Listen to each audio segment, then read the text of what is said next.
Nung panahon ng pandemya, naging familiar tayo sa sektor ng frontliners. Ang mga health workers at kapulisan, ang mga naunang frontliners na naasahan natin nung panahon na yon.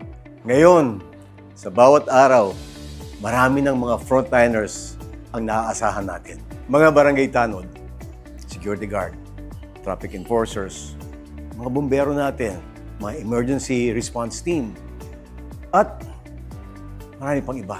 Kayo po ang nangungunang naaasahan namin sa seguridad at kaayusan ng aming komunidad at sa anumang sakuna o emergency mangyayari. Kami po'y nagpapasalamat sa inyo. Lahat po ng frontliners ay action agad para sa ating kapakanan. Sa darating na eleksyon, panahon na kapakanan ng ating mga frontliners ay meron din na action agad sa Kongreso. Iboto po natin ang United Frontliners number 113 sa balota. Katumbas po yan ng action agad para sa ating mga frontliners. Pagsulong sa mga kapakanan ng mga frontliners sa Kongreso ay ang paglakas ng inaasahan ating mga frontliners para sa ating komunidad.